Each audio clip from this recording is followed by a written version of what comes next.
Thanks to the university, thank you, Giselle and Anna, for giving us the opportunity to be involved in this very interesting event and conference.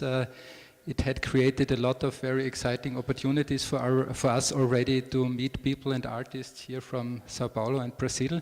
And I think it's a wonderful opportunity for us also to strengthen the collaboration and to have more exchange of interesting art projects in the next years with our festival. Thank you very much. I'm moving now over to my laptop. Então, quando começamos a nos preparar para essa conferência, um dos temas principais foi, claro, entrou como o arquivo. Como vocês podem perceber, nós estamos realmente com foco específico nos nossos arquivos, preparando os materiais, disponibilizando online, etc. E eu gostaria de fazer uma palestra bastante específica e detalhada sobre todas essas coisas maravilhosas que nós temos em nosso arquivo. Mas ontem a Gisele nos falou sobre esse lugar tão bacana. Quando ela falou deste edifício, eu pensei que talvez fizesse mais sentido falar de algo mais amplo, não tão específico, né? De arquivos, registros e todos esses temas, metadados, todas as conexões, links que existem online, assuntos pelos quais nós ficamos obcecados quando lidamos com arquivos especificamente, em profundidade. E então pensei em me afastar um pouco disso e falar, na verdade, daquilo que está por trás dos arquivos. Os seres humanos, claro. E, realmente, na minha opinião, esse seria um ponto de partida perfeito para mim, como estrangeiro, estando aqui no país cuja capital é Brasília, que tem essa riqueza de um período, de uma época, e muitos questionam se essas pessoas realmente foram loucas ou visionárias quando construíram todos esses edifícios. E este edifício onde nós estamos agora, este prédio, os prédios de Brasília, são, na verdade, as visões, os sonhos dessas pessoas congelados e manifestados em concreto, em vidro. Como vamos estar aqui falando de arquivos esses dias, eu pensei que seria interessante falarmos dessas catedrais de nossas ideias e sonhos hoje em dia. Por exemplo, um lugar como este centro de pesquisas na Suíça, com dispositivos de alta tecnologia. Claro, também tem os arcos da Notre-Dame em Paris. E, ao falarmos de arquivos, talvez não devamos nos ater a uma estratégia, às caixas arquivos, fitas, registros. Devemos falar também dos prédios, os locais onde tudo isso é guardado. Temos as universidades, os museus, mas devemos falar também sobre os sonhos, as visões que as pessoas têm, não apenas quando produzem esses materiais, quando produziram os materiais que chegaram aos museus e aos arquivos, mas também sobre o que nós estamos criando, esse desejo que nos leva a trabalhar com arquivos, a dedicar tanto tempo e tanto dinheiro em arquivos. E, quando eu falar do nosso próprio arquivo, da arte eletrônica, bom, vemos, então, essa página quando nós acessamos a internet. Eu sei que não é nada demais, é mais uma interface que existe para acessarmos um banco de dados muito grande. E nós temos, vocês sabem que a arte eletrônica existe desde 1979, ou seja, nós realmente temos muito material arquivado, empilhado em caixas de papel, etc., tudo que foi acumulado ao longo desses anos. E há poucos anos, já estamos dedicando esforços para realmente arquivar, digitalizar todo esse material que foi compilado há décadas. Imaginem, temos esse material eletrônico e essas fitas de vídeo dos anos 70 continuam lá no nosso arquivo e, claro, temos uma equipe de arquivistas. Talvez alguns de vocês saibam que se ficarem o dia inteiro olhando, mexendo em caixas, selecionando os materiais, você acaba se deparando com situações muito engraçadas. E essas pessoas são realmente muito engraçadas, divertidas. Nós queríamos que vocês vissem essa imagem deles, essa imagem pública do nossos arquivistas da arte eletrônica. E mexendo nessa bagunça toda, eles estavam reunidos nesse dia e nós tiramos essa foto. Nós temos um trabalho sistemático de arquivar as obras. Começamos a trabalhar também com a Universidade Local de Linz. Conseguimos também uma verba para fazer esse trabalho de organizar o arquivo em 2009 no novo prédio. Também criamos um espaço específico onde pudéssemos colocar todo esse material físico para começar a digitalização. Temos a capacidade de armazenagem de 60 terabytes, muitos arquivos já com links, milhares de arquivos com links, projetos de arte individuais, 50 mil aproximadamente, diferentes projetos artísticos que já foram documentados. Nós não temos um acervo de projetos artísticos, mas sim fazemos a documentação. E, basicamente, a documentação contém trabalhos da Arte Eletrônica. Recebemos 3.000 inscrições para o concurso de partes do mundo todo. E vocês podem ter ideia de como o arquivo cresce ano após ano. Há muitos anos, mesmo antes de começarmos a manipular o arquivo físico, surgiu um grande interesse por parte de artistas do mundo todo e pessoas também na nossa equipe, um grande interesse em realmente lidar com todo esse conhecimento, know-how, os fatos, dados que foram criados e mantidos através de um festival. Por exemplo, vemos aqui a representação completa dos primeiros 25 anos da arte eletrônica. Quem fez isso, alguns dizem que é um cientista maluco, mas ele realmente é totalmente dedicado. Ele é de Linz, do Data Center, e ele reuniu mais de 50 mil elementos do arquivo e formou este diagrama circular. Quando a gente amplia um pouco, dá para ver que não apenas ele colocou tudo em ordem cronológica nesse diagrama, mas também começou a criar uma estrutura de metadados. Podemos ler, assim, todos os projetos individuais, todas as palestras que foram feitas na arte eletrônica, todas as obras de arte que foram expostas, produzidas, tudo isso está aqui, organizado de acordo com a estrutura de metadados que ele desenvolveu. Temos coisas em contexto como TV, arte, quando a MTV começou, então, a sua transmissão na Europa. Temos esses projetos específicos das nossas atividades. E como vocês podem imaginar, na verdade, não é possível fazer uma versão eletrônica desse trabalho, porque se formos projetar toda a informação que está nesse diagrama redondo, teríamos que ter uma projeção de 7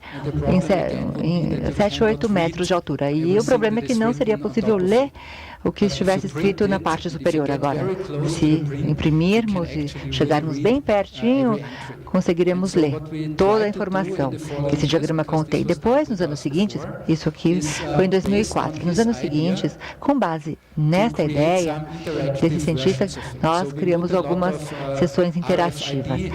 Temos, então, texto em radiofrequência embaixo do que está escrito. Se você chega lá com seu smartphone smartphone que consegue ler em radiofrequência, você recebe toda a informação que está armazenada no banco de dados relacionada àquela obra específica. Você pode também assistir alguns vídeos do arquivo que você vai ativar aqui nessas projeções. Isso aqui foi alguns anos depois, em Xangai. Temos especialistas em visualização de dados que têm grande interesse em usar este arquivo para realmente produzir trabalhos incríveis de visualização.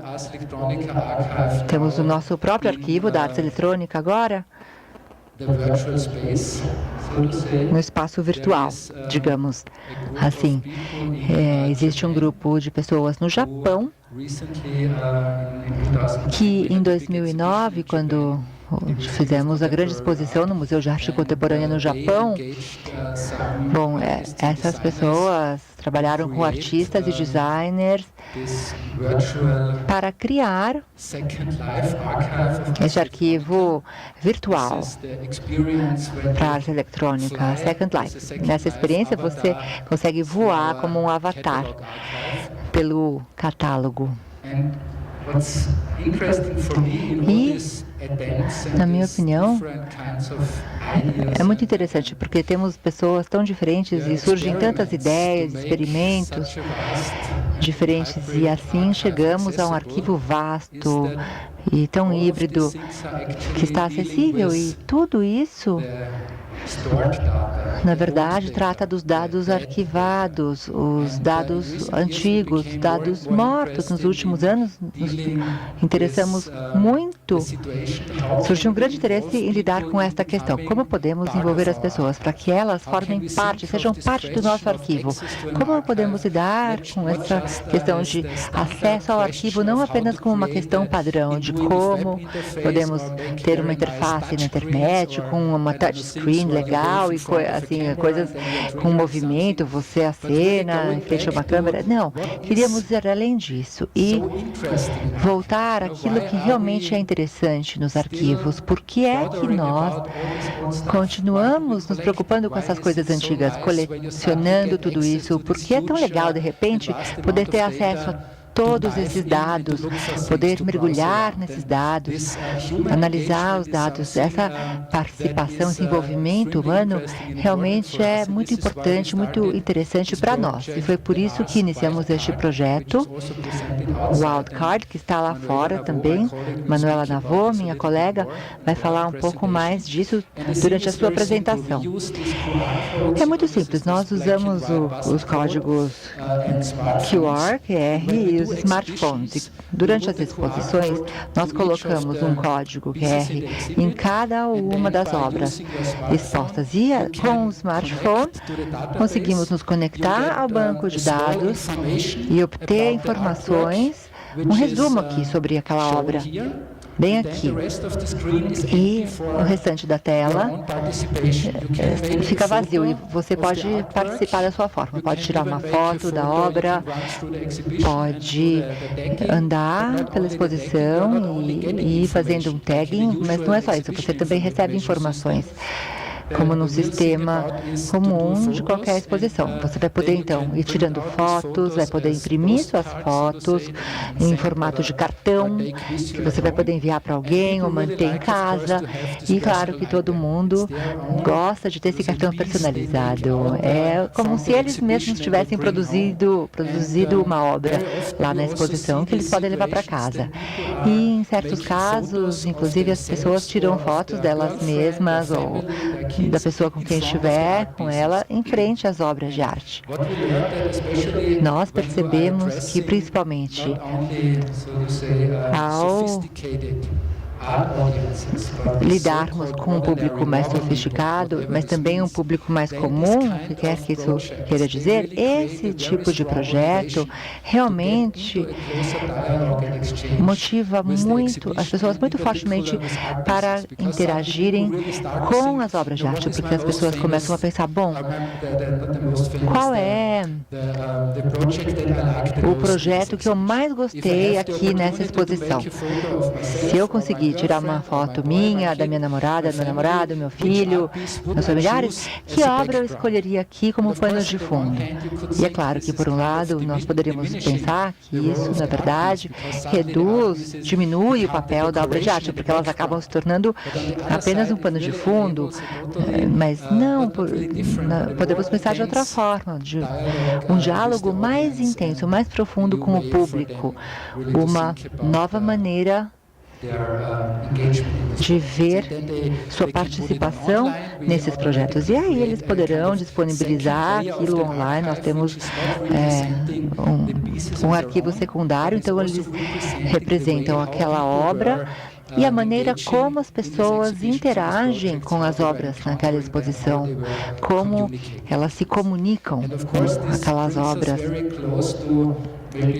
E nós conseguimos, assim, nos aproximar muito a um tema muito importante, um tema central dessa conferência, que é a internet e os arquivos também, porque todas as atividades aqui, quer coloquemos nossos arquivos online, na internet, quer queiramos saber quem que venceu aquele prêmio em 1989 de animação, podemos entrar, acessar no arquivo e encontrar tudo o que quisermos, mas o mais interessante para nós são essas possibilidades de criar novas camadas de arquivos na internet.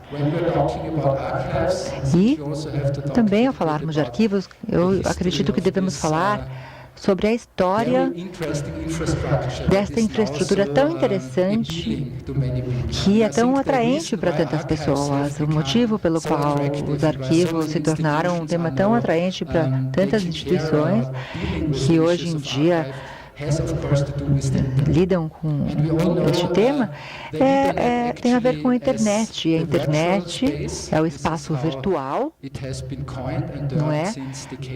O termo foi cunhado dessa forma. Nós pensamos em mídia arte como algo que não é físico, não é tão tangível, é algo virtual. Está em algum lugar por aí, é quase como fantasmagórico, uma nuvem de redes. E mesmo quando falamos nessas estruturas, precisamos de prédios, de edifícios, e voltamos ao ponto, o que é que os seres humanos estão fazendo neste tipo de desenvolvimento, como eles estão envolvidos. Com base naquilo que nós sabemos, por exemplo, uma foto na internet. Vocês sabem, todos já viram, né, o desenho que foi feito em dezembro de 69 sobre o primeiro experimento para conectar 4 computadores que não estavam no mesmo prédio. Deve ter sido um momento muito incrível para as pessoas envolvidas no projeto. Elas estavam, cada uma em um prédio diferente, na frente do computador, tinham já preparado esse experimento e combinaram de transmitir 3 letras, L-O-G, como log, né? Vamos então tentar transmitir essas 3 letras, L-O-G, entre os 4 computadores. E tinham também os telefones na outra mão. Aí o carinha olhava lá na tela e digitava L, ligava. Digitei L, você recebeu? Recebi. Agora O, receberam O? Sim, recebemos. E aí o sistema caiu. E quando nós falamos de arquivos, precisaríamos fazer várias reuniões como essa aqui para falar de toda essa questão, como preservar os arquivos digitais. Nós realmente temos muito a fazer quando falamos em preservar arte digital. E a maioria de nós nem sequer começou a pensar sobre como preservar os arquivos digitais. Existem muitas estratégias, mas só as grandes instituições que têm muito dinheiro. Quando eu encontro com pessoas nos festivais que já trabalham com arquivos há 10, 20 anos, elas falam sobre o tempo que dedicam a pensar sobre a estrutura dos arquivos, as redundâncias que precisam ter, backup, mas poucas falam de ter um sistema de gerenciamento de qualidade. Como é que podem estabelecer workflows, protocolos de workflows, sistemas, para que quando, como em nosso caso, tenhamos 60 terabytes, imaginem, ninguém vai conseguir olhar esses 60 terabytes. A máquina tem sua responsabilidade, mas as pessoas também, sua parte, têm grande responsabilidade, porque imagine se a máquina te avisar que tem um arquivo sem dados, que os dados se perderam naquele arquivo, ou seja, estamos falando aqui da vulnerabilidade da informação digital. E isso é algo que que é parte do nosso mundo atual, da internet. Alguns anos depois, vemos aqui já a conexão entre a costa leste e a costa oeste dos Estados Unidos, em 1980. Agora já estamos em plena era digital. E é algo bastante interessante, né, também pensarmos em como as coisas evoluíram. Os computadores já no final dos anos 60, vejam só, 69, não foi apenas o ano em que a internet realmente começou, mas foi também o ano em que a NASA enviou o primeiro homem para a Lua. É realmente um fato bem interessante, que todo o sistema de computação da NASA é algo que todos nós carregamos nos nossos bolsos, nas nossas mãos, nas nossas mochilas hoje em dia. É uma anedota bem interessante. E o desenvolvimento não parou nunca, desde aquela época. Talvez possamos falar em 3 fases. A primeira fase, quando a internet, a ARPANET foram desenvolvidas os protocolos, depois entraram as empresas, Microsoft, Apple, em 81, apareceu o PC, e logo após o lançamento do PC, também veio o movimento pelo código aberto. Na fase seguinte, em 1989, 1990, foi desenvolvida a World Wide Web, a rede mundial. O Linux surgiu 4 anos depois, a Amazon e a eBay começaram a entrar no mercado, o Google surgiu e a Wikipedia, claro. E até esse momento, bom, nós não tínhamos arquivos digitais, seriam muitas páginas, etc., mas nós percebemos que é realmente um desenvolvimento bastante linear, né? Então, a coisa foi aumentando, de repente, tivemos uma explosão em 1990 com a rede mundial, mas até essa fase, 2002, 2013, esse período, nós tivemos uma era na qual a internet continuava sendo uma infraestrutura técnica de troca de dados e informações. E apenas nos últimos 5 a 10 anos é que nós vimos essa super explosão maciça da mídia eletrônica. E agora já não é o que é importante não é o que é transmitido pela internet. O ponto principal dessa rede conectada hoje em dia é com quem você está conectado. Estar conectado, a conexão é o valor mais importante, mais alto da nossa época, da nossa sociedade. Isso vale para a cultura, para a política, para as empresas, claro, porque vocês sabem que são negócios muito lucrativos. E também valeria organizarmos um outro simpósio para falar disso, de como é que eles ganham dinheiro e se realmente merecem ganhar tanto dinheiro. Então, é assim que está o panorama da internet hoje em dia. Eu gosto muito de comparar o que temos hoje com o que tínhamos 100 anos atrás. Vamos ver aqui o estado de conectividade em 1991. Não era internet, claro, os telégrafos, redes de telégrafos em 81. Comparado à tela que eu mostrei um pouquinho, algumas áreas do mundo, na verdade, estavam mais bem conectadas do que estão hoje. E esse é um ponto muito importante que nós devemos sempre lembrar, que a internet, na verdade, não tem a dimensão global que nós gostaríamos que tivesse, que nós esperamos que ela tenha, mas ela está, sim, chegando, se aproximando a isso. Temos aqui dados de 2008, ou seja, 5 anos atrás. Foi o ano em que a China se tornou o maior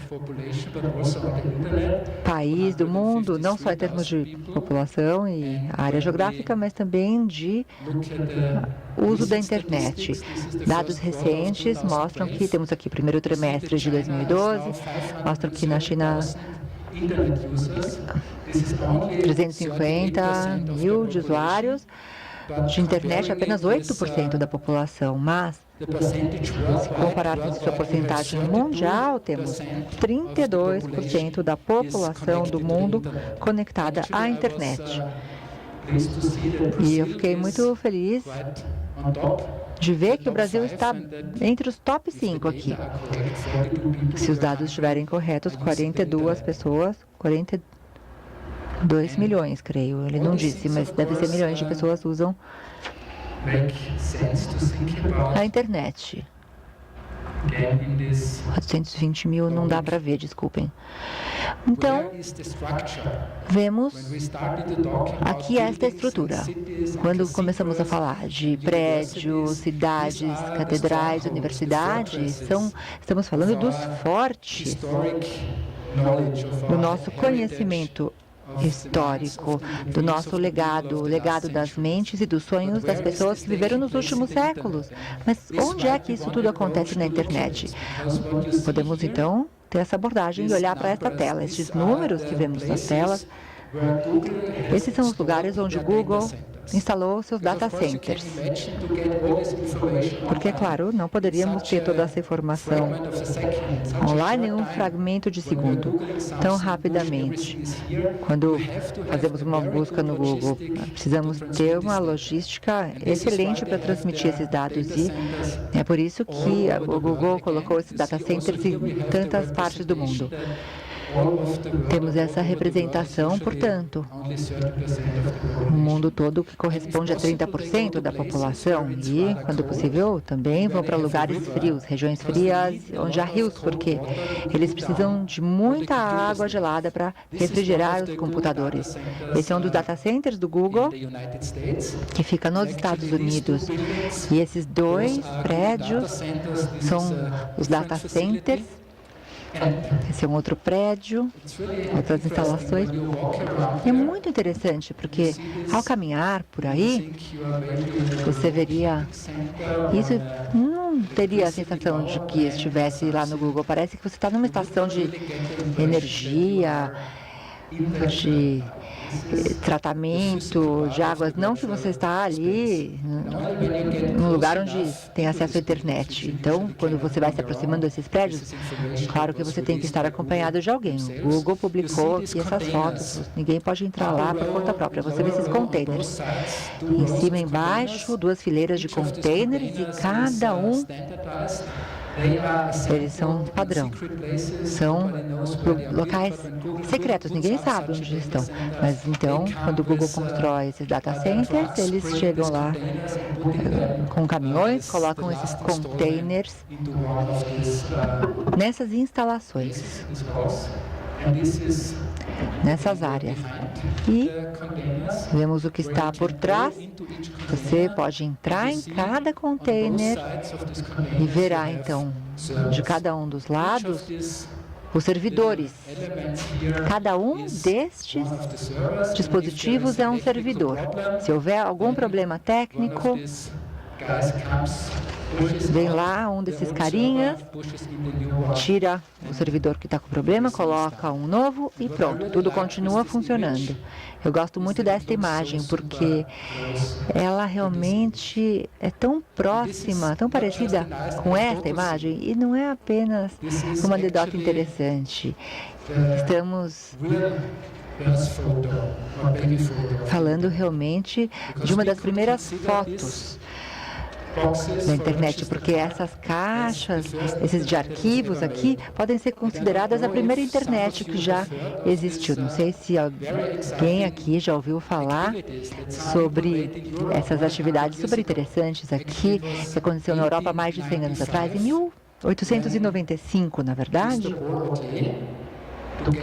quando Lafontaine e Paul Otlet, que ganharam um prêmio Nobel, eles fizeram um projeto que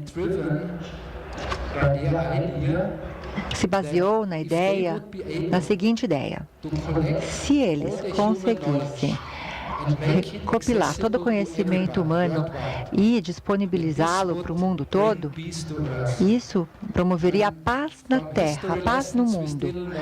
Nós sabemos, historicamente, que já no final desse século havia muitos conflitos que, no fim, levaram à Primeira Guerra Mundial e depois à Segunda Guerra Mundial. E eles estavam procurando formas de realmente promover paz no mundo.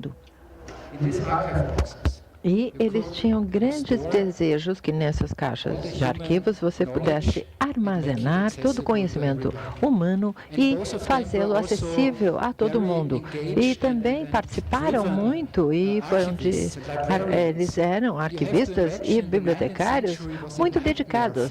Na verdade, o século XIX era um pesadelo para as pessoas nessa área, porque aqui é 1836, nessa época, em meados do século XIX, na verdade, as prensas foram colocadas em operação em todo lugar.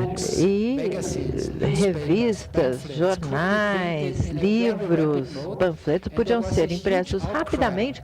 E, na verdade, houve uma manifestação enorme no setor acadêmico, na Europa, provavelmente todo mundo, que simplesmente não seria possível para a humanidade lidar com essa enorme quantidade de informação que de repente surge dessa nova tecnologia.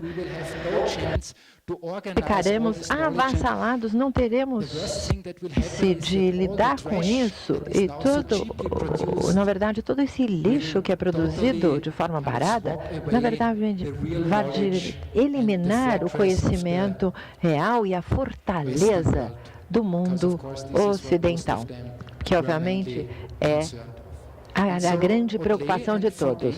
E, na verdade, Otlet e Lafontaine começaram com a ideia de organizar e mapear nada mais, nada menos que todo o conhecimento humano. Eles melhoraram o sistema de classificação decimal. Quem trabalha com arquivos e bibliotecas devem conhecer muito bem todos esses sistemas diferentes de classificação decimal, que de fato data do século XVII, a Leibniz, que foi o primeiro que estava iniciando a organização de uma biblioteca, nesse procedimento bastante simples, em que se tem 10 números, de 0 a 9, e cada um número é uma categoria. E quando você quer fazer uma subcategoria, você faz 1.1, 1.2, 1.3, uma outra subcategoria faz 1.3.1 e assim por diante. Isso foi inventado por Leibniz em 1600 e alguma coisa, no século XVII, no final do século, e Leibniz desenvolveu por isso. Ele estava desapontado com um aristocrata muito rico que tinha uma enorme biblioteca e ele sofria de excesso de informação, que ele tinha perdido o controle sobre a sua biblioteca e contratou Leibniz, esse matemático genial, para, por favor, inventar alguma coisa, um algoritmo para organizar todo esse conhecimento do meu império, disse esse senhor. E esse sistema de classificação decimal foi adotado por Otlet e Lafontaine no final do século XIX, novamente. E o que fizeram também foi o seguinte: eles foram os primeiros a acrescentar esses operadores. E com esses operadores matemáticos simples, eles conseguiram conectar tipos diferentes de classificação e que aprimoraria drasticamente o potencial e a potência dessas classificações. Em 1895, Paul Otlet e Henri Lafontaine convenceram o governo belga a dar a eles um edifício que foi usado para uma exposição mundial antes e também financiamento para começar o Instituto Internacional de Bibliografia e também o Repertoire Universal de Bibliographique, ou seja, o Repertório Universal de Bibliografia. Eu não falo muito bem francês nem inglês, mas eu espero que vocês entendam o que isso quer dizer, mas foi exatamente isso que eles fizeram aqui. O que eles chamaram posteriormente Mundaneum, e eles criaram esses cartões, essas fichas. Em 1898, eles já tinham colecionado 400 mil fichas, Register Cards. E aqui os funcionários do Mundaneum analisavam cada documento e faziam fichas para o autor do documento, e também havia uma ficha de assunto. Cada um dos assuntos que eles organizavam no arquivo tinha 4 a 5 fichas, e eles também seriam cartões de registro, e eles não analisavam livro a livro, mas, na verdade, o conteúdo de cada livro. Então, um documento, um livro, podia ter vários conjuntos de cartões de registro, de fichas. Eles faziam isso nos anos 30, e até então eles tinham entre 15 e 17 bilhões de fichas. Então, na verdade, é difícil. Algumas fontes dizem 15 milhões, outros dizem 17 milhões. Eu prefiro 17 milhões, é uma boa comparação. É o número, aproximadamente, de artigos que temos hoje na Wikipedia. E é muito importante comparar este projeto com a Wikipédia. E outra coisa que eles colocaram também nessas fichas, eles faziam a classificação, e também havia ali as fichas de assuntos que eram armazenadas em compartimentos e caixas diferentes. Uma coisa interessante em relação a isso, porque tantas pessoas hoje comparam o projeto de Otlet com a internet, com a Wikipedia, com a Amazon e Google, é que eles, por exemplo, começaram em 1895. É isso que temos que lembrar. De forma que simplesmente não olhavam os livros como documentos, mas lidavam igualmente com filmes, fotografias e também discos de áudio e também jornais, outras coisas. Eles não colecionavam livros, mas todos os tipos de mídia disponível na época.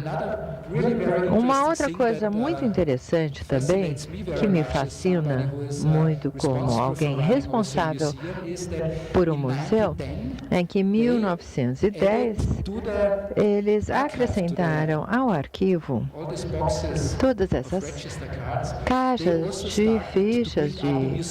Eles começaram a construir um museu que abarcaria toda a tecnologia da época, usada como tecnologia para lidar com informação e comunicação.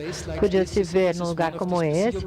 Esse aqui é um dos lugares desse museu. Eles têm telégrafos diferentes, todas as máquinas utilizadas para trabalhar com os dados e as informações. E a ideia de tratar e de se ter um arquivo junto com o museu é algo que hoje em dia parece algo muito contemporâneo e muito relevante para nós. Eles já tinham essa ideia de mais de 100 anos. Outra coisa interessante é que começaram um tipo de serviço de busca, de pesquisa. E se alguém tivesse interesse em algum assunto específico, podia mandar uma carta com a pergunta. E aí, essas senhoritas muito simpáticas, aqui na foto, vemos só apenas senhoritas lidando esses arquivos, elas andavam por esses fichários, etc., e coletavam as fichas adequadas e faziam uma cópia manuscrita, colocavam no envelope e mandavam de volta para você. Em 1912, conseguiam responder mais de 1.500 pesquisas por ano. Isso não é absolutamente comparável com o que Google faz em um fragmento de segundo, não é? Mas tudo era feito manualmente. E mais fascinante ainda é que entendiam que essa enorme quantidade de informações, se aprimorassem a qualidade de acesso a essas informações, não seria suficiente ter esta estratégia de cima para baixo da classificação universal decimal. E começaram a fazer anotações nas fichas dizendo que alguém para quem essa ficha foi interessante, para quem interessou essa outra ficha. Então, você percebe, quando você entra no Amazon para comprar um livro, você clica no livro, imediatamente você vê, olha, esse livro é interessante, aquele outro. Então, eles já estavam, considerando o espaço social dos documentos. E eu acho que isso é extraordinário e revolucionário, porque todas as outras abordagens desse tipo eram muito hierárquicas. A concepção deles era também muito hierárquica e não era uma coisa ideológica. E aí começaram a fazer essas relações e também eles tinham, na verdade, era pragmatismo, porque eles viam que era a única forma de melhorar a qualidade. E quem conhece a história do bebê da internet, o Google, que o Google fez tão bem desde o início, foi utilizar um algoritmo muito bom, que é comparável com o que Otle e Lafontaine fizeram com o UDC, desenvolvimento de um bom algoritmo. E o Google é tão bem sucedido como um mecanismo de busca, é levar em conta o que os usuários acharam interessante. Então, na verdade, eles estavam utilizando o expertise nas comunidades. E outra coisa super contemporânea, que eles também tentaram fazer há 100 anos atrás, desde 1900, 1940, eles conseguiram financiamento para fazer clones desse data center que estava em Bruxelas e outras partes do mundo, porque eles, obviamente, tinham medo que, se alguma coisa acontecesse, a biblioteca deles, o arquivo deles em Bruxelas, todo o trabalho seria perdido. Então, chegamos aqui à redundância, gerenciamento de qualidade, de proteção de arquivos, e começaram a construir data centers adicionais em Paris, Washington e também no Rio de Janeiro, que eu acho muito interessante. O conceito estava lá e só foi possível para eles porque ambos eram muito ativos nas organizações internacionais. Ambos eram membros fundadores da League of Nations, da Liga das Nações, que era, na verdade, a origem das Nações Unidas hoje, e eles estavam obcecados pela ideia de inteligência centralizada global que pudesse universalizar e criar um mundo melhor. Podem imaginar que alguém que pensa assim não pararia com essas ideias, criando bibliotecas e museus. Otle imediatamente começou a pensar sobre a construção de cidades. A cidade do futuro é um conceito de seus sonhos e desejos para o mundo melhor que ele tentou realizar, e ele encontrou muitos colaboradores de Le Corbusier, era um dos grandes que trabalhou com ele, e ele criou um plano diretor muito detalhado sobre como a cidade do futuro seria. E olhando essa imagem, obviamente é algo que imediatamente vem em mente olhando ideias como, por exemplo, Brasília. Acredito que seja sempre uma das coisas interessantes quando lidamos com esses assuntos, concentrados no porquê há certas ideias que surgem sempre, porque essas mentes brilhantes sempre chegam a esses tipos de ideias. E Otle e o seu Mundaneum tão bem sucedidos no mundo, na verdade, acabaram ficando um pouco arrasados por causa da crise mundial. Tiveram que, na verdade, abrir mão do edifício que receberam do governo de Bruxelas, tiveram que colocar, na verdade, os seus arquivos em um porão da Universidade de Bruxelas, e os nazistas, nos anos 40, alemães, invadiram a Bélgica e jogaram fora todos os restos do Mundaneum de Othlet, desse edifício, exatamente no local onde essa visão de um mundo pacífico unificado pela sabedoria e informação, em que esse sonho tinha se manifestado por algumas décadas. Os nazistas fizeram uma exposição sobre arte nazista, esse tipo de coisa. Podem imaginar que para alguém como Othlet, isso tinha que ser simplesmente devastador.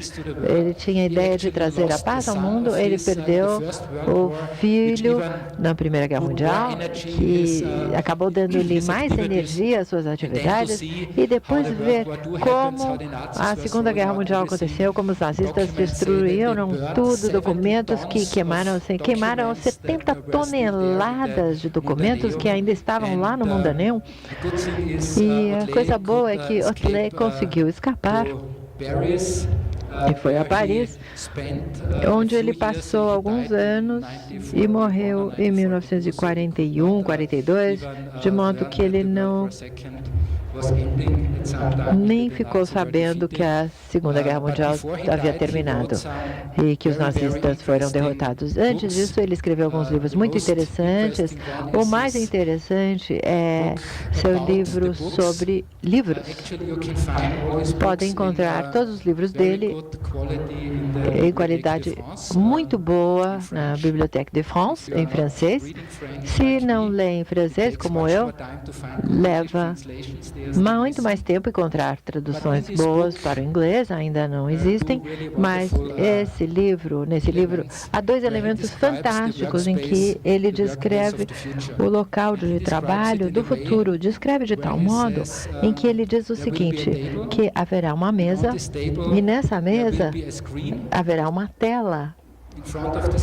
E na frente da tela haverá um teclado que será conectada via algumas linhas conectadas às data centers em todo o mundo. Independente de informação que você precisa, você digita no teclado e você chega imediatamente a esses centros de dados, ou data centers.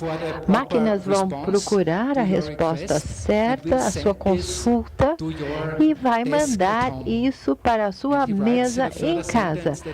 E ele escreve também que não haverá diferença se essa informação por texto, imagem, filme, música, ou o que quer que seja. Toda essa mídia será igualmente tratada. E se houver mais de uma resposta, a tela vai dividir automaticamente em janelas diferentes. Não se podia descrever de forma melhor o local de trabalho comum que todos nós temos hoje. E o problema é que, obviamente, essa tecnologia não podia ser realizada e feita na época.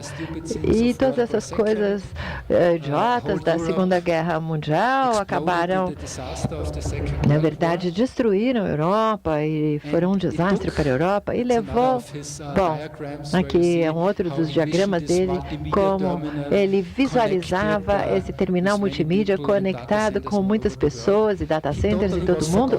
Ele foi totalmente esquecido. E a coisa interessante é que ele estava assim, até o final da sua vida, ele tinha bastante recursos, ele herdou uma grande empresa, uma fábrica de seu pai, que era muito bem sucedido, e depois do Mundaneum ele tinha a fábrica, ele doou muito dinheiro para um fundo que garantiria que a sua ideia do Mundaneum não seria esquecida. E ele colocou uma pessoa, uma bibliotecária e um arquivista nessa época, que são totalmente diferentes hoje. Eles gostam de fazer, eles se reuniam todos os meses mês, a cada 2 meses, num lugarzinho, ficavam juntos, assim, à mesa, e tinham discussões muito ambiciosas, de alta qualidade, preservando a memória de Othlet nas próprias mentes. E voltavam ao trabalho em 2 meses, voltavam de novo. Mas nenhum deles tinha ideia de publicar alguma coisa. Na verdade, provavelmente não era a época em que isso seria relevante. Em 1968, Bob Wedgett, um jovem aluno da Universidade de Chicago, que estava escrevendo a sua tese sobre a fundação da Associação Internacional de Arquivistas, veio a Bruxelas para fazer pesquisas de Paul Othlet, porque ele era um dos fundadores dessa organização. E aí encontrou essas pessoas e eles levaram ele, olha, a gente tem ali um porão, se você quiser dar uma olhada, tem o resto do mundaninho.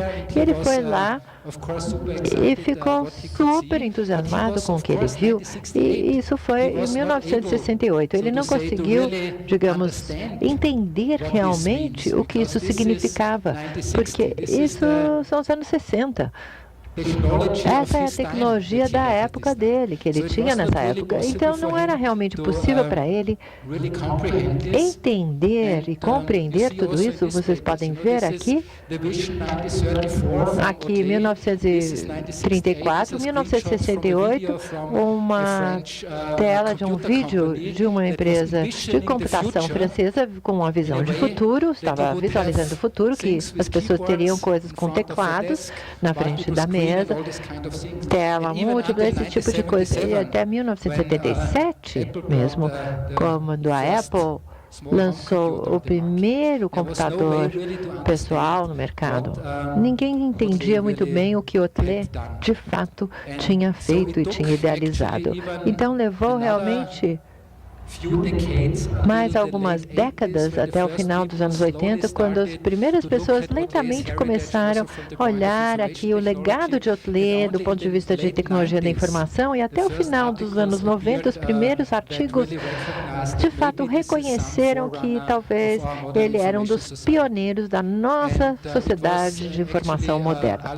E foi Alex Wright, que é um cientista da informação que trabalha para o Google e outras grandes empresas, que foi dos primeiros a, de fato, descobrir essa dimensão de Paul Othlet. Ele escreveu um artigo muito famoso no New York Times, que ainda é uma das melhores referências, se quiserem pesquisar esse ótimo trabalho de Othlet e Lafontaine.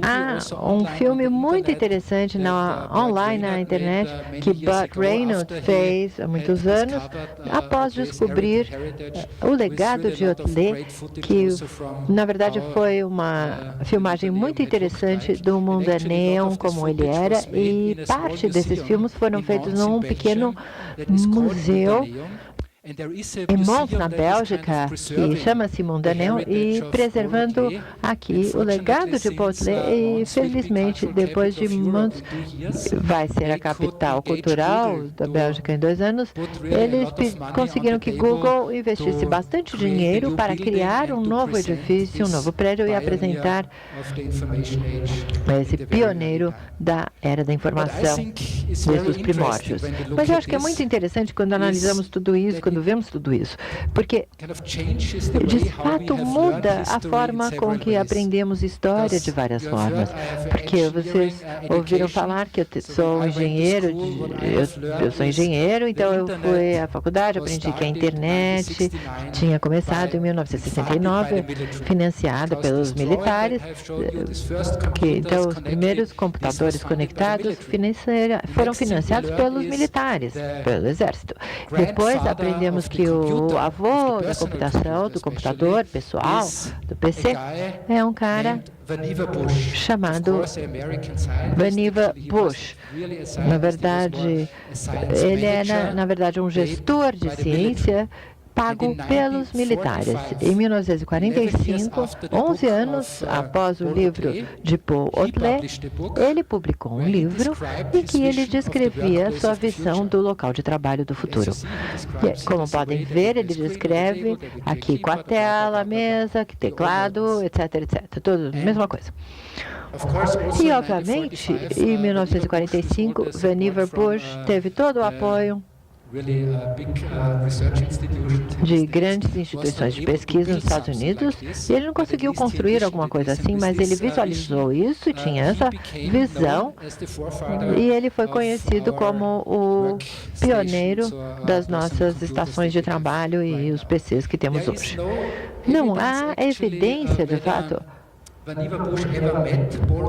de que Vannevar Bush tenha encontrado Paul Otlet, ou ele conhecia o livro de Vannevar Bush, porque Otlet só publicou em francês, e eu tenho quase certeza que Vannevar Bush não falava francês nessa época, e provavelmente foi impossível realmente para ele saber ou conhecer as ideias de Paul Otlet, mas ele sabia com certeza as ideias desse cara aqui. Esse aqui é Emanuel Goldberg, um jovem judeu que vivia em Moscou e queria estudar, de modo que ele foi para Berlim, na Alemanha, e se tornou um dos técnicos mais importantes da sua época. Ele foi o cofundador Firma Zeiss, da Zeiss. Quem conhece fotografia conhece muito bem a marca Zeiss, que é uma empresa muito clássica na área de fotografia, de filmadoras na Europa.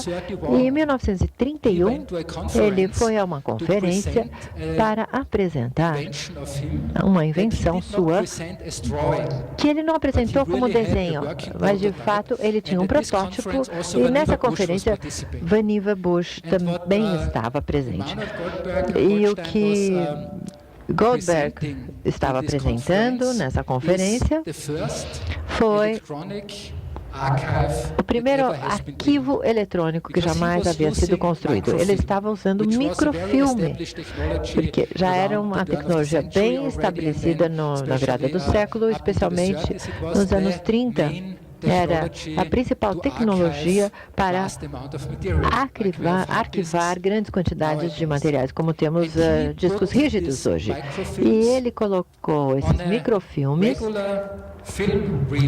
num rolo de filme comum e colocou aqui num projetor de cinema, e abaixo de cada um dos microfilmes ele colocou esse código de pontos pretos, e aí tinha esses cartões de perfuração, e você colocava assim num slot, e aí ele rodava e tinha um motor, e atrás tinha uma fotocélula, e este código e este aqui, quando eles batiam, aí essa fotocélula não iluminava. Então era uma pequena diferença para garantir que se tinha o código certo e o microfilme certo imediatamente. Assim que a fotocélula detectava isso, havia um espelho que automaticamente virava 45 graus e projetava o microfilme na sua frente, numa parede ou numa tela. Obviamente não era uma coisa ainda digital, mas foi o primeiro sistema eletromecânico a armazenar e resgatar informações. E aqui, novamente, temos esse típico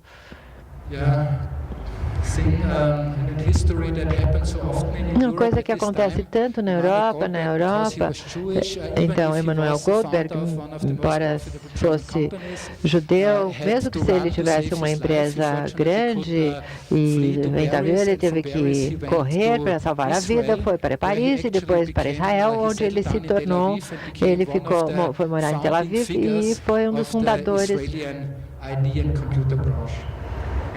na verdade, do ramo de computação em Israel.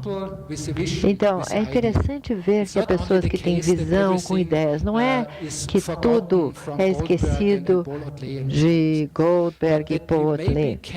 Talvez possamos reescrever a história de tal modo que possamos ver que a força motriz de nossas grandes inovações, dessa rede global digital que é tão fascinante para nós, não foi o exército, a guerra, mas sim a visão de pessoas, de seres humanos que quiseram criar uma sociedade igualitária e uma comunidade, um mundo de paz. Talvez fosse uma coisa, uma utopia, até ingênua, é a única coisa que temos. Se não formos ingênuos e utópicos, tentarmos seguir essa direção, quem mais deve fazer isso? Obviamente, há muitas pessoas que reconhecem, que tiveram visões precoces sobre arquivos digitais e arquivos de rede. Um muito interessante é Charles Cutter. Ele escreveu um livro em 1883 em que ele visualizava as bibliotecas do futuro em 100 anos. Ele também via um teclado na mesa e você digitava que livro, que documento você quer. Você digita no teclado, seria transmitido para o porão onde tudo está armazenado. E assim alguma máquina automática traria a sua mesa. Mas o que eu achei ainda mais interessante é que ele tinha essa visão, e com muitos outros, com essas novas tecnologias, e era o fonógrafo, essa coisa de Edison em que você podia gravar e tocar música. Era uma nova tecnologia. Ele tinha certeza que essa tecnologia faria o quê? Substituiria o livro. No futuro, as pessoas não precisariam mais de livros. Quem vai ler um livro se pode ler, ouvir um livro. Então o futuro de arquivos não seria de armazenar livros, mas sim discos fonográficos, esses tubos que eles tinham na época. E baseado nisso, obviamente, para ele, era claro que se poderia transmitir isso em toda a cidade e, de repente, traria o conhecimento a todos. Ele tinha a ideia de que haveria teatros de audição, que as pessoas vão ao cinema, como cinemas de hoje, as pessoas iriam a um lugar e sentariam e ouviriam alguém lendo um livro. Uma ideia fantástica, não é? E, na verdade, ele roubou essa ideia, porque na época em que ele escreveu esse livro, já havia os primeiros audioteatros em Nova York. Eu fiquei realmente surpreso. Por alguns anos parecia ser um negócio, ter um lugar assim, com fonógrafo e caixas de som, e as pessoas pagavam para entrar ali no auditório e ouvir uma gravação. Ele também tinha essa ideia muito interessante que, baseado nessa tecnologia, seria muito mais fácil trazer os documentos mais importantes e distribuí-los em todo o mundo, porque se você tem, não sei, a Bíblia de Gutenberg, ele nunca quis abrir mão dela, mas se você tem uma cópia, por exemplo, é mais fácil, dá a próxima biblioteca, e se outra biblioteca quiser, podem pegar da sua biblioteca, e aí, rapidamente, haverá cópias deste livro, deste documento, distribuídos em todo o mundo. E eu acredito que essa seja um dos aspectos interessantes nas ideias de Charles Cutter. Ele já tinha, quer dizer, na verdade, quem tinha essa ideia de copyright, de direitos autorais, quem ia controlar tudo isso? E havia pessoas realmente interessantes nessa época. Algumas se divertiam com essa visão. Aqui temos um francês, Pierre Obital. Ele era um ilustrador e artista gráfico. Ele fez 60 mil desenhos gráficos de como ele visualizava o futuro. Se você assistir Pierre Obital, vocês vão achar um monte de material na Bibliothèque de France sobre ele. E uma das visões dele foi, na verdade, em 1980. em 1895, porque o fonógrafo substituiria o livro. Porque a ideia dele, quem leria um livro se pudesse ouvi-lo? Ele teve uma ideia mais inteligente ainda, que ele entendeu que com o tempo a tecnologia cada vez seria menor. E no futuro os fonógrafos seriam tão pequenos que você poderia colocá-los no seu bolso e poderia ir subir, escalar montanhas e ter seus fones de ouvido ouvindo livros e música, etc. E ele desenhou, vejam só, aqui, os cabos dos fones de ouvido. Então, ele realmente sabia, ele tinha essa visão. Esse é outro desenho dele, como ele visualizava as pessoas no futuro, sentadas no metrô. Bem verdadeiro, não é? Eu acho que é sempre muito interessante olhar essas invenções antigas, inovações, porque de fato elas revelam os nossos sonhos e nossas visões até melhor do que essas revistas fantásticas que conseguimos ler na internet, nos jornais, etc. Quando você simplesmente passa um tempinho, todas as inovações que são apresentadas como uma coisa grande, fantástica para o futuro, você vai ver que uma pessoa 100 anos atrás, ou até mais, já teve as mesmas ideias. Essa excursão também coloca novamente na mesa como podemos, obviamente, preservar tudo isso. Otley teve sorte, porque se não tivesse havido a crise financeira, que ele tinha que, na verdade, transferir parte do arquivo dele, do Palais Mondial, a esse porão universidade, os nazistas teriam jogado tudo e ninguém saberia nada sobre essas pessoas fantásticas. E Emanuel Goldberg foi pelo menos sortudo porque ele conseguiu salvar a sua vida. Para ele, já foi um grande problema na época. E agora, principalmente quando nós voltamos para o nosso campo de ação, a arte digital, mídia, arte, nós realmente enfrentamos grandes problemas, porque tudo o que nós fazemos, até certo ponto, é fútil. É claro que nós podemos recopilar a documentação. Existem excelentes estratégias para migrar os documentos de um padrão para o outro, de um servidor para o outro, mas para preservar a experiência em si, as obras de arte, as performances interativas, instalações interativas, realmente isso é impossível. Vamos falar sério. Eu não sei se alguém aqui trabalha com arte digital, computação.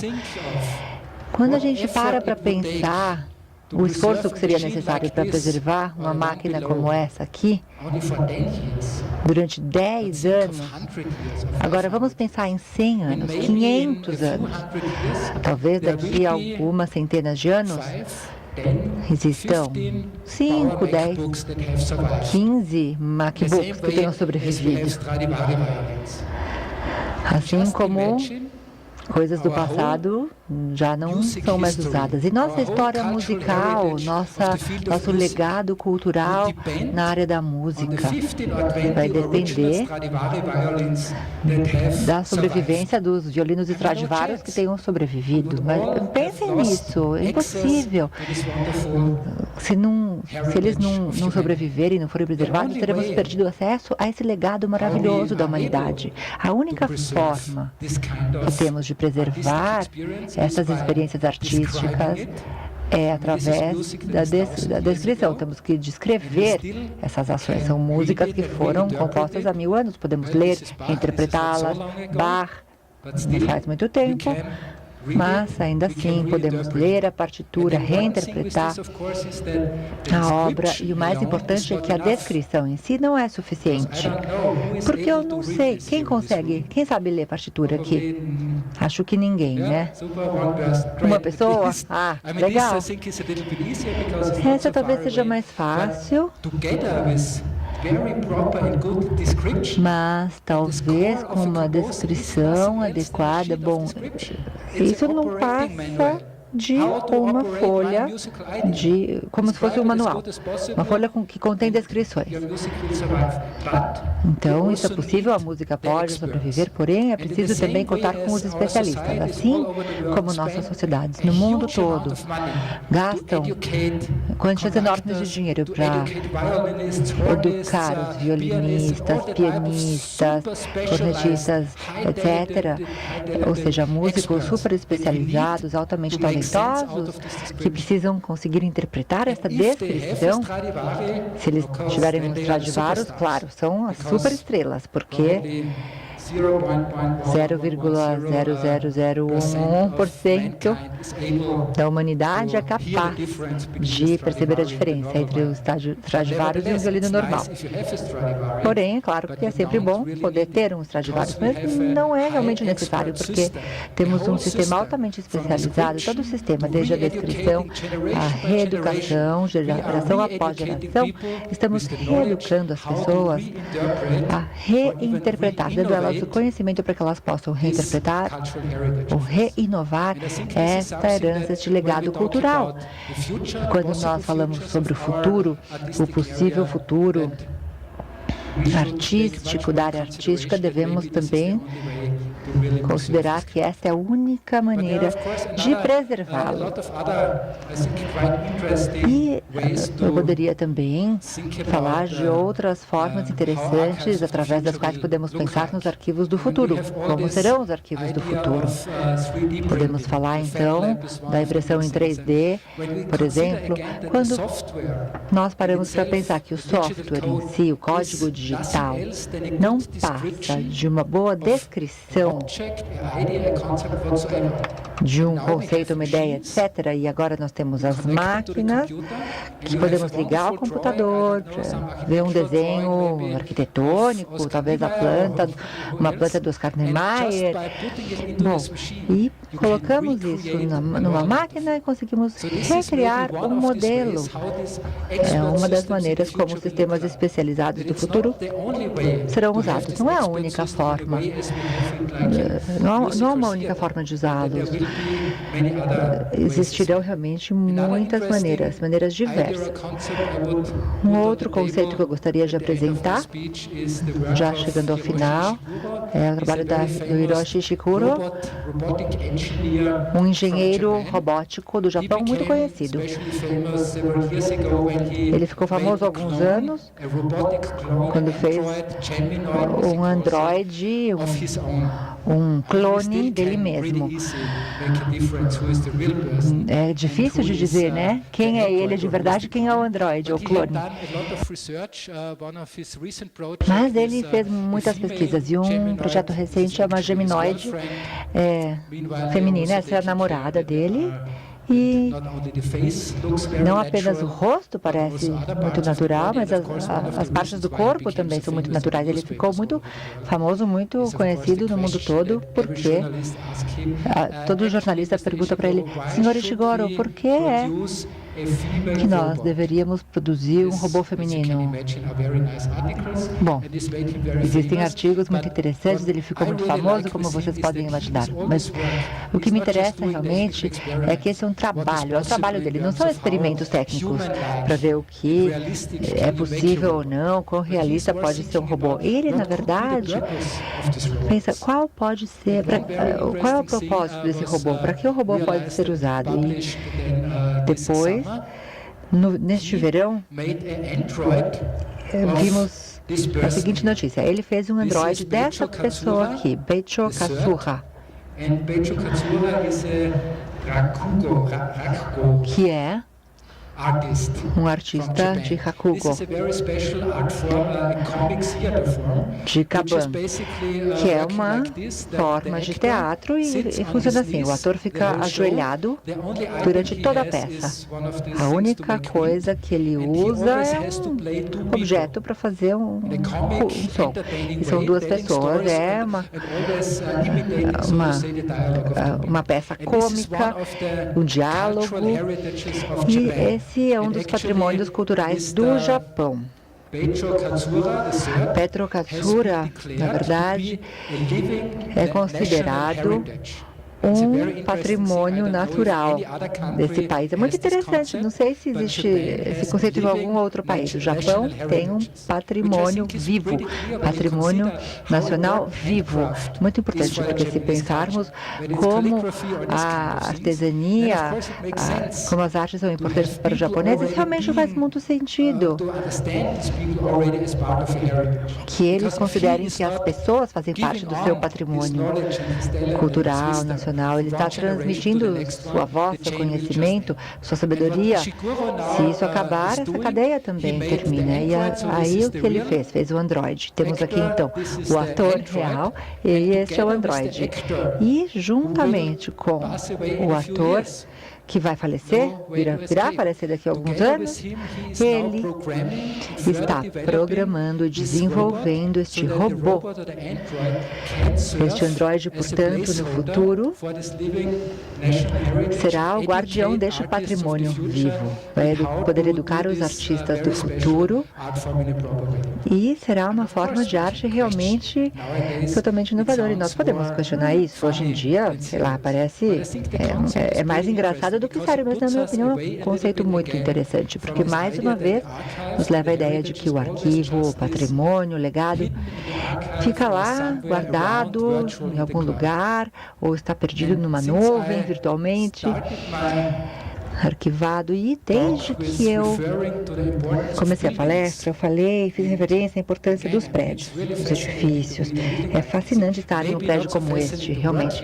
Talvez não seja tão fascinante morar ou viver aqui, mas um prédio como esse que está sempre sendo reformado é um arquivo em si próprio. E eu diria que devemos falar também da preservação dos prédios, como os prédios podem ser também um arquivo. Não apenas um arquivo arquitetônico para os arquitetos, mas também que contém visões e sonhos de pessoas. Este é um aspecto muito interessante, na minha opinião. E eu gostaria de mostrar um exemplo para vocês, que é um pouco perturbador e um pouco engraçado no começo, mas é para a gente pensar. Temos aqui o patrimônio cultural do meu país, a Áustria. Fica lá na Europa, nos Alpes, tem lá essas pessoas que vivem nos Alpes, nas montanhas, cantam o dia todo. Isso é o que tem no imaginário das pessoas, né? O ícone cultural da Áustria, basicamente. Nós realmente temos lugares lindos, maravilhosos, vilas antigas como Hallstatt, que existe já desde a época dos celtas, há centenas e centenas de anos que as pessoas foram se assentando aí. É uma cidade realmente muito bonita. Milhões de turistas visitam a cidade todo ano.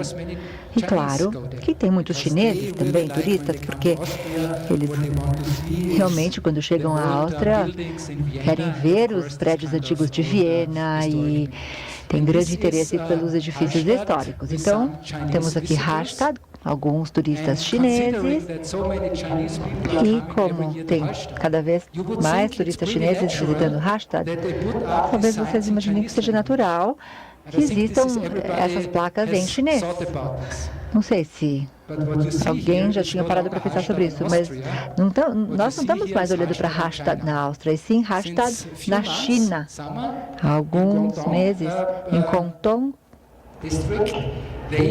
no distrito de Guangdong, na China, foi inaugurada a versão chinesa de Hallstatt.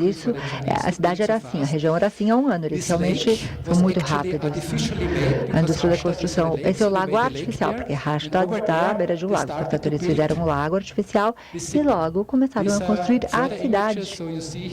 Vejam as imagens. O morro aqui. A versão chinesa. Essa também é a versão chinesa. Não dá para ver a diferença, né? Se eu olhasse para essa foto, eu não veria a diferença. E realmente achei muito interessante aqui nessa foto que eles não apenas recriaram os prédios antigos, que tem centenas de anos, eles recriaram também este prédio que é dos anos 30, 40. Ou seja, eles recriaram a vila, a cidade completa. os peixes nadando na água. E esta foto saiu em muitos jornais. E todo mundo dizia, está vendo, os chineses não acertaram tudo. Eles confundiram Londres com o telefone londrino, puseram na Áustria, em Hallstatt. Mas, na verdade, existe sim na Hallstatt original um exemplar da cabine telefônica. Eles convidaram o prefeito de Hallstatt. Ele, claro, ficou muito contente e espera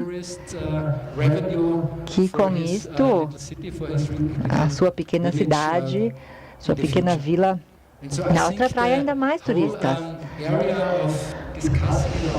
Ou seja, realmente ao falarmos sobre arquivos, preservação, patrimônio, esses são assuntos muito importantes, devemos ter uma ampla discussão sobre esses temas, não apenas falando de videobooks, filmes, dados, etc., mas da preservação das visões e dos sonhos da nossa época para gerações futuras. Muito obrigado.